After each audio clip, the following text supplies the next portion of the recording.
Hello मित्रों, welcome my channel. मित्रों, आज हम लोग जो कहानी जानेंगे उस कहानी का शीर्षक है नमक का दरोगा। नमक का दरोगा एक ऐसी कहानी है जो प्रेमचंद के द्वारा लिखित है। प्रेमचंद ग्रामीण जीवन के चित्रकार, किसान के नायक और मजदूरों का मसीहा माने जाते हैं।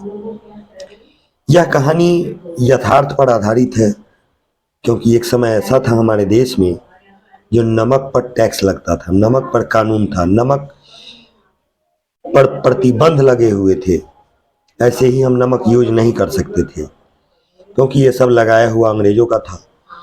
और यह नमक जो जनजीवन का जीने का आधार था, उसी नमक के ऊपर यह प्रेमचंद ने अपने कलमों के माध्यम से जो कहानी लिखी वह नमक का दरोगा है।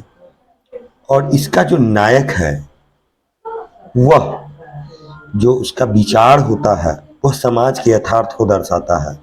आज कोई भी मध्यम वर्गीय परिवार के कोई लड़का यदि किसी पोस्ट, नौकरी में, पद पर चला जाता है तो उसके परिवार, माँ बाप की यह ख्वाहिश होती है जो बेटा को अच्छी नौकरी लगी है, अब घर का जिम्मेदारी ये अच्छे से संभालेगा। और इतना भी नसीहत दे देता है ये कुछ ऐसा गलत न करना कि तुम्हारी नौकरी खतरे में पड़ जाए। ठीक वैसे ही यहाँ होता है, पिता ने एक जिम्मेदारी देती है कि बेटा, तुम्हारे पीछे तुम्हारी एक बहन है जो घास फूस की तरह बढ़ती है, और अपनी नौकरी में जो तुम्हें तनख्वाह मिलेगा वो तो ईद का चांद जो महीने में एक बार दिखता है, और ऊपरी आमदनी जो होती है वह बहती नदी के समान होती है, जिसमें हर कोई हाथ धो सकता है। तो इसका भी ज़रा ख्याल रखना। तो इसी पर हम शुरू करते हैं यह कहानी, जिसे आप ध्यान से समझिएगा। कहानी थोड़ी लंबी हो सकती है, लेकिन कहानी अच्छी है। जब देश में नमक का नया विभाग बना था और ईश्वर के द्वारा प्रदत्त यह चीज के व्यवहार करने का जब निषेध हो गया, अधिकारियों ने रोक दिया, तो लोग चोरी छिपे इसका व्यापार करने लगे। अनेक प्रकार के छल प्रपंचों का सूत्रपात हुआ। कोई घूस से काम निकाल लेता था, तो कोई चालाकी से। अधिकारियों के पांव 12 थे, कहीं न कहीं वह अपने उल्लू सीधा कर ही लेते थे। पटवारगिरी का सर्वसम्मति पद छोड़ छोड़ कर लोग इस विभाग की बरकंदाजी करते थे, दूसरे पद छोड़ देते थे, नमक का दरोगा बनना चाहते थे।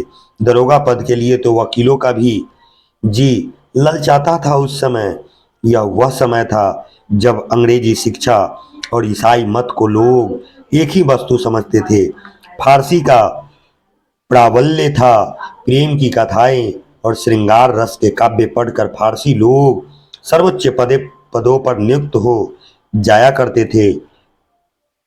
उसी में मुंशी बंशीधर भी जुलेखा की विरह गाथा समाप्त करके मंजनू और फरहाद के प्रेम वृत्तांतों को, नल और नील की लड़ाई और अमेरिका के आविष्कार से अधिक महत्व की बातें समझते हुए रोजगार की खोज में निकल गए थे। उनके पिता एक अनुभवी पुरुष थे।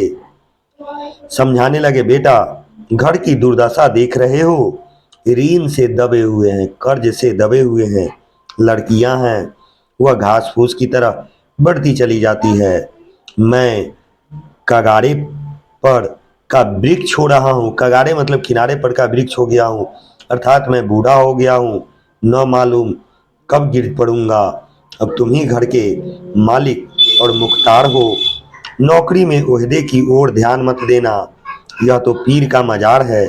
निगाह चढ़ावे और चादर पर रखनी चाहिए। ऐसा काम ढूंढना जहाँ कुछ ऊपरी आय हो, ऊपरी आमदनी हो। मासिक वेतन को पूर्णिमा की चांद है जो एक दिन दिखाई देता है और घटते घटते लुप्त हो जाता है। ऊपरी आय बहता हुआ स्रोत है जिससे सदैव प्यास बुझती है। वेतन जो है वह मनुष्य को देता है, इसी से उसे वृद्धि नहीं होती। ऊपरी आमदनी ईश्वर देता है, इसी से उसकी बरकत होती है। तुम स्वयं विद्वान हो, तुम्हें क्या समझाऊं। इस विषय में विवेक की बड़ी आवश्यकता है। मनुष्य को देखो, उसकी आवश्यकता को देखो और अवसर को देखो, उसके उपरांत जो उचित समझो वही काम करो। गरज वाले आदमी के साथ कठोरता करने में लाभ ही लाभ है, लेकिन बेगरज को दांव पर पाना जरा कठिन है। इन बातों को निगाह में बांध लो, यह मेरी जन्म भर की कमाई है। इस उपदेश के बाद पिताजी ने आशीर्वाद दिया। बंशीधर जो थे वह आज्ञाकारी पुत्र थे। ये बातें ध्यान से सुनी और तब घर से चल खड़े हुए। इस विस्तृत संसार में उनके लिए धैर्य अपना मित्र था, बुद्धि अपनी पथ प्रदर्शक और आत्म आलंबन ही अपना सहायक था। लेकिन अच्छे सकून से चले थे। जाते ही जाते नमक विभाग के दरोगा पद पर प्रतिष्ठित हो गए। वेतन अच्छा और ऊपर आय का तो ठिकाना ही नहीं था। वृद्ध मुंशी जी को सुख संवाद मिला तो फूले नहीं समाये। महाजन कुछ नरम पड़े, क्योंकि सोचे अब बेटा नौकरी में लग गया है, अब मेरी कर्ज चुका देगा। कलवार की आसलता लहर लाई, पड़ोसियों के हृदय में सूल चुभने लगे। जाड़े के दिन थे और रात का समय था। नमक के सिपाही चौकीदार नशे में मस्त थे। मुंशी बंशीधर को यहाँ आए अभी 6 महीने से अधिक नहीं हुए थे, लेकिन इस थोड़े समय में ही उन्होंने अपना कार्य कुशलता और उत्तम आचार से अफसरों को मोहित कर लिया था। अफसर लोग उन पर बहुत विश्वास करने लगे थे। नमक के दफ्तर से 1 मील पूर्व की ओर जमुना नदी बहती थी। उस पर नाव का एक पुल बना हुआ था। दरोगा जी किवाड़ बंद किए मीठे नींद से सो रहे थे। अचानक आंख खुली तो नदी के प्रवाह की जगह गाड़ियों की गड़गड़ाहट तथा मल्लाहों का कोलाहल सुनाई दिया।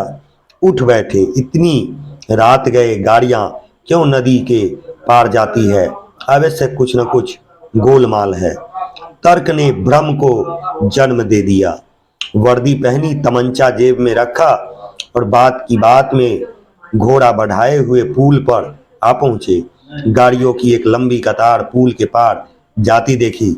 डांट कर पूछा, किसकी गाड़ी है ये? थोड़ी देर तक सन्नाटा रहा। आदमियों में कुछ कानाफूसी हुई। तब आगे वाले ने कहा, पंडित आलोपी दीन की। कौन है पंडित ये आलोपी दीन? दातागंज के। मुंशी बंशीधर चौंक गए। पंडित आलोपी दीन इस इलाके के सबसे प्रतिष्ठित जमींदार व्यक्ति थे। लाखों रुपयों का लेन देन करते थे।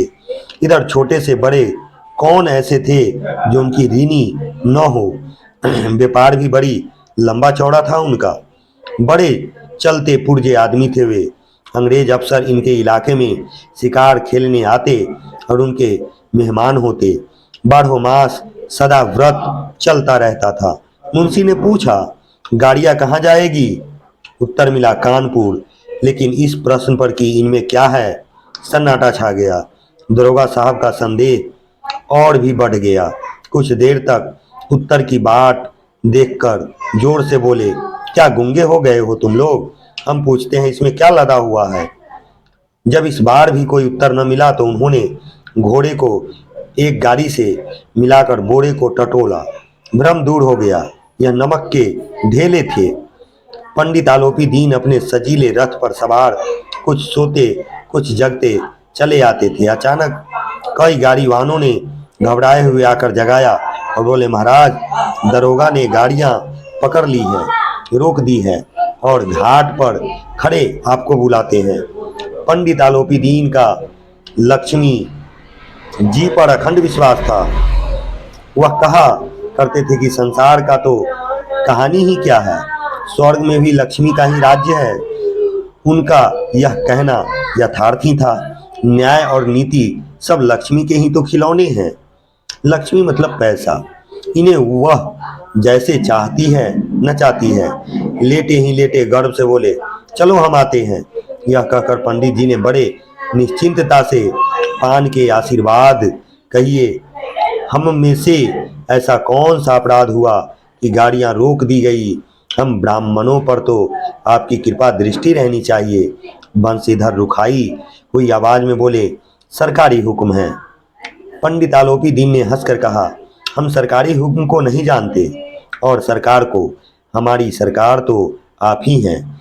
हमारा और आपका तो घर का मामला है। हम कभी आपसे बाहर हो सकते हैं? आपने व्यर्थ का कष्ट उठाया। यह हो ही नहीं सकता कि इधर से जो जाए और इस घाट के देवता को भेंट न चढ़ावे। मैं तो आपकी सेवा में सो ही आ रहा था। वंशीधर पर इस वर्ष की मोहिनी वंशी का कुछ प्रभाव न पड़ा। ईमानदारी की नई उमंग थी।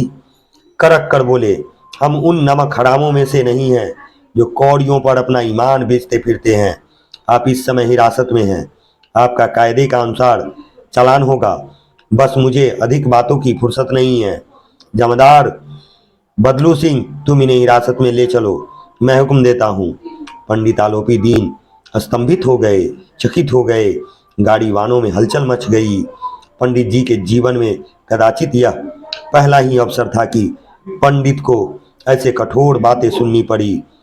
बदलू सिंह आगे बढ़ा, किंतु रोब के मारे यह साहस न हुआ कि उनका हाथ पकड़ सके।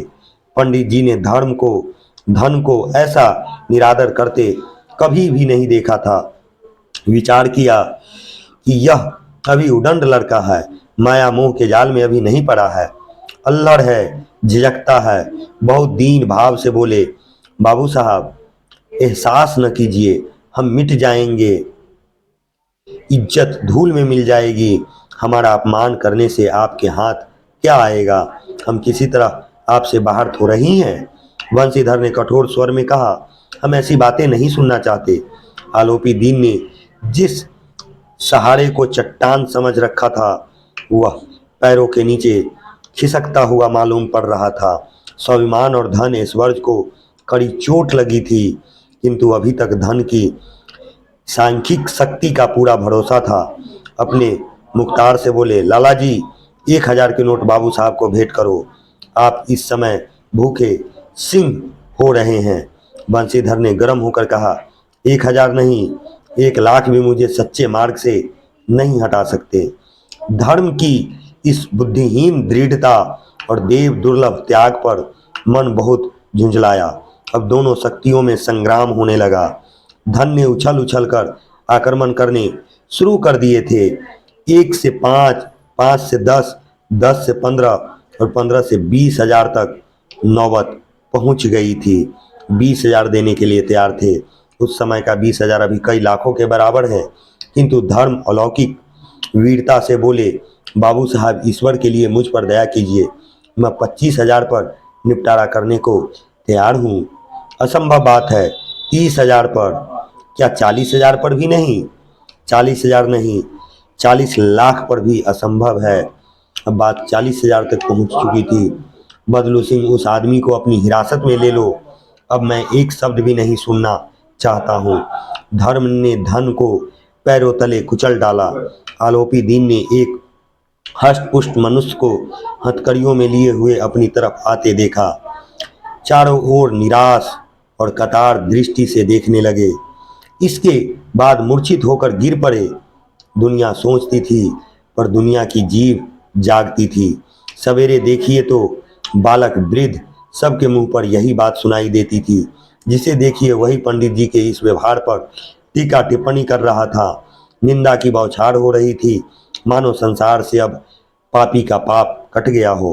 पानी को दूध के नाम से बेचने वाला ग्वाला, कल्पित रोजनामचे भरने वाला अधिकारी वर्ग, रेलवे में बिना टिकट सफर करने वाले बाबू लोग, जाली दस्तावेज बेचने वाले सेठ और साहूकार, यह सब के सब देवताओं की भांति गर्दन चला रहे थे। अब दूसरे दिन पंडित आलोपी दीन अभियुक्त होकर कांस्टेबलों के साथ हाथों में हथकड़ियाँ, हृदय में गलानी और क्षोभ भरे लज्जा से गर्दन झुकाए अदालत की तरफ चले तो सारे शहर में हलचल मच गई। मेलों में कदाचित आंखें इतनी व्याग्र न होती होगी। भीड़ के मारे छत और दीवार में कोई भेद नहीं था, किंतु अदालत में पहुंचने की देर थी। पंडित आलोपी दीन इस अगाध वन के सिंह थे। अधिकारी वर्ग उनके भक्त थे, अमले उनके सेवक, वकील मुख्तार उनके आज्ञा पालक और अर्दली चपरासी तथा चौकीदार तो उनके बिना मोल के गुलाम थे। उन्हें देखते ही देखते लोग चारों तरफ से दौड़े। सभी लोग विस्मित हो रहे थे, इसलिए नहीं कि आलोपी दीन ने क्यों यह कर्म किया, बल्कि इसलिए कि वह कानून के पंजे में कैसे आए। ऐसा मनुष्य जिसके पास असाध्य साधन करने वाला धन और अनन्य वाचलता हो, वह कानून के पंजे में आए। प्रत्येक मनुष्य उनसे सहानुभूति प्रकट करता था। बड़ी तत्परता से इस आक्रमण को रोकने के निमित्त वकीलों की एक सेना तैयार की गई। न्याय के मैदान में धर्म और धन में युद्ध ठन गया। वंशीधर चुपचाप खड़े थे। उनके पास सत्य के सिवा न कोई बल था, न कोई स्पष्ट भाषण के अतिरिक्त कोई शस्त्र, न कोई गवाह थे, किंतु लोभ से डामाडोल, यहाँ तक कि मुंशी जी को न्याय की ओर से कुछ खिंचा हुआ दिखा पड़ता था। वह न्याय का दरबार था, परंतु उसके कर्मचारियों पर पक्षपात का नशा छाया हुआ था। किंतु पक्षपात और न्याय का क्या मेल। जहाँ पक्षपात हो वहाँ न्याय की कल्पना भी नहीं की जा सकती है। मुकदमा शीघ्र समाप्त हो गया। डिप्टी मजिस्ट्रेट ने अपनी तजवीज में लिखा, पंडित आलोपी दीन के विरुद्ध में दिए गए प्रमाण निर्मूल और भ्रमात्मक है। वह एक बड़े भारी आदमी हैं। यह बात कल्पना के बाहर है कि उन्होंने थोड़े लोभ के लिए ऐसा दुस्साहस किया हो। यद्यपि नमक के दरोगा मुंशी वंशीधर का अधिक दोष नहीं, लेकिन यह बड़े खेद की बात है कि उनकी उद्दंडता और विचारहीनता के कारण एक भले मानुष को कष्ट झेलना पड़ा। हम प्रसन्न हैं कि वह अपने काम से सजग और सचेत रहता है। कि तुम नमक के मुकदमे की बढ़ी हुई नमक हलाली ने उनके विवेक और बुद्धि को भ्रष्ट कर दिया है। भविष्य में उसे होशियार रहना चाहिए। वकीलों ने यह फैसला सुना और उछल पड़े। पंडित आलोपी दीन मुस्कुराते हुए बाहर निकले। स्वजन बांधवों ने रुपयों की लूट की। उदारता का सागर उमड़ पड़ा। उसकी लहरों ने अदालती की नींव तक हिला दी। जब वंशीधर बाहर निकले तो चारों ओर से उनके ऊपर व्यंग्यवाणों की वर्षा होने लगी। चपरासियों ने झुक झुक कर सलाम किए, किंतु इस समय एक एक कटु वाक्य, एक एक संकेत उनकी गर्वाग्नि को प्रज्वलित कर रहा था। कदाचित इस मुकदमे में सफल होकर वह इस तरह अकड़ते हुए न चलते। आज उन्हें संसार का एक खेदजनक विचित्र होकर वह इस तरह अकड़ते हुए न चलते। आज उन्हें संसार का एक खेदजनक विचित्र अनुभव हुआ। न्याय और विद्वता, लंबी चौड़ी उपाधियाँ, बड़ी बड़ी दाढ़ियाँ और ढीले चोंगे एक भी सच्चे आदर के पात्र नहीं हैं। वंशीधर ने न धन से बैर मोल लिया, उसका मूल्य चुकाना अनिवार्य था। कठिनता से एक सप्ताह बीता होगा कि मुअत्तली का परवाना आ चुका था। कार्यपरायणता का दंड मिला। बेचारे भाग्य हृदय सोड़ और खेद से व्यथित घर को चले। बूढ़े मुंशी जी तो पहले ही से कूड़ बूढ़ा रहे थे कि चलते चलते इस लड़के को समझाया था, लेकिन इसने एक न सुनी। सब मनमानी करता है। हम तो कलवाड़ और कसाई के तगादे सहे बुढ़ापे में भगत बनकर बैठे और वहाँ बस यही सूखी तनख्वाह। हमने भी तो नौकरी की है और कोई ओहदेदार नहीं थे, लेकिन काम किया, दिल खोल कर दिया और आप ईमानदार बनने चले हैं। घर में चाहे अंधेरा हो, मस्जिद में आवश्यक दिया जलाएंगे। खेद ऐसी समझ पर पढ़ना लिखना सब अकारथ गया।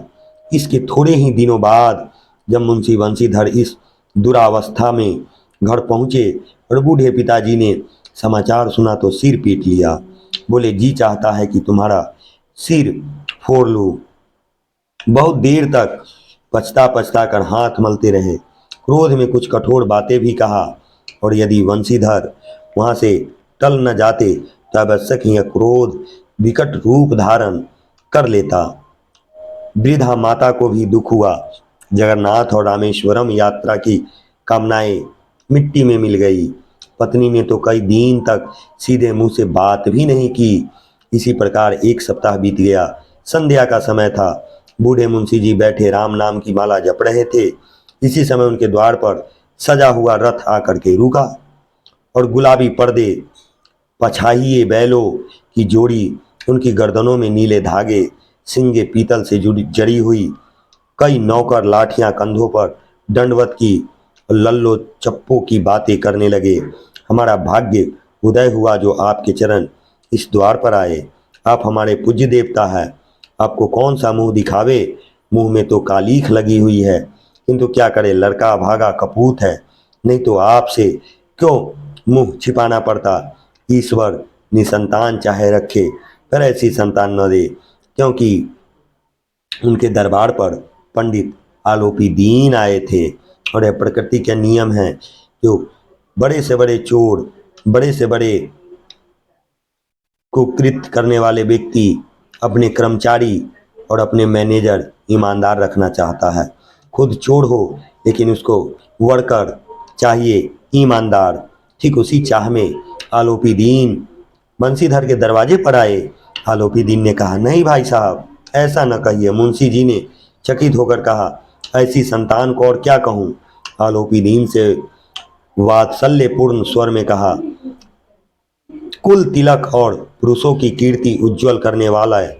संसार में ऐसे कितने धर्मपरायण मनुष्य है जो धर्म पर अपना सब कुछ अर्पण कर सके। पंडित आलोपी दीन ने वंशीधर से कहा, दरोगा जी, इसे खुशामत न समझिए। खुशामत करने के लिए मुझे इतना कष्ट उठाने की जरूरत न थी।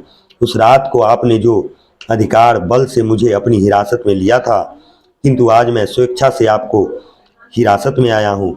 मैंने हजारों रईस और अमीर देखे, हजारों उच्च पदाधिकारियों से काम पड़ा, किंतु मुझे परास्त किया तो आपने।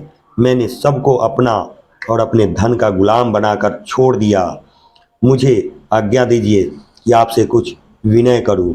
बंसीधर ने आलोपी दीन को आते देखा तो उठकर सत्कार किया, किंतु स्वाभिमान सहित समझ गए कि यह महाशय मुझे लज्जित करने और जलाने आए हैं। क्षमा प्रार्थना की चेष्टा नहीं की, वरन उन्हें अपने पिता की यह ठाकुर सुहाती की बात असहाय सी प्रतीत हुई। पर पंडित जी की बातें सुनी तो मन में से मैल मिट गई। पंडित जी की ओर मुड़ती हुई दृष्टि से देखा, सद्भाव झलक रहा था। गर्व ने अब लज्जा के सामने सिर झुका दिया। शर्माते हुए बोले, यह आपकी उदारता है जो ऐसा कहते हैं। मुझसे जो कुछ अविनय हुई है उसे क्षमा कीजिए। मैं धर्म की बेरी में जकड़ा हुआ था, नहीं तो वैसे मैं आपका दास हूँ। जो आज्ञा होगी वह मेरे सिर माथे पर होगा। आलोपी दीन ने विनती भाव से कहा, नदी तट पर आपने मेरी प्रार्थना नहीं स्वीकार की थी, किंतु आज स्वीकार करनी पड़ेगी। बंसीधर बोले, मैं किस योग्य हूँ, किंतु जो कुछ सेवा मुझसे हो सकती है उसमें त्रुटि न होगी। आलोपी दीन ने एक स्टाम्प लगा हुआ पत्र निकाला और उसे बंसीधर के सामने रखकर बोले, पद को स्वीकार कीजिए और अपने हस्ताक्षर कर दीजिए। मैं ब्राह्मण हूँ, जब तक यह सवाल पूरा न कीजिएगा द्वार से न हटूंगा।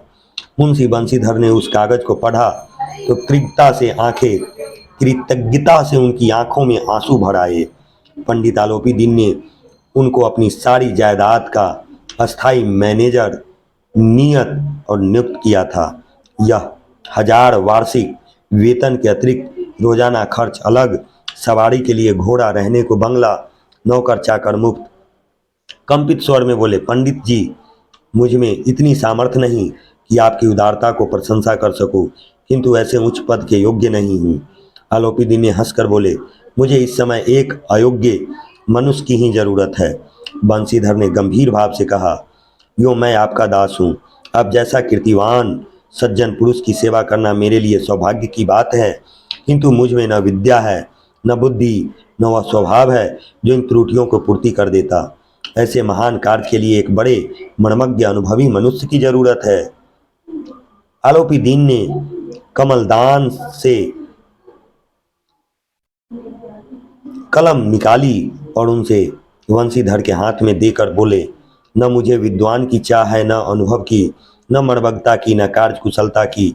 इन गुणों के महत्व का परिचय खूब पा चुका हूँ और सौभाग्य और सुअवसर ने मुझे वह मोती दे दिया है जिसके सामने योग्यता और विद्वता की चमक फीकी पड़ जाती है।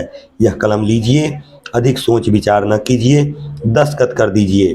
परमात्मा से यही प्रार्थना है कि वह आपको सदैव वही नदी के किनारे वाला बेमुरौवत उदंड कठोर परंतु धर्मनिष्ठ दरोगा बनाए रखे।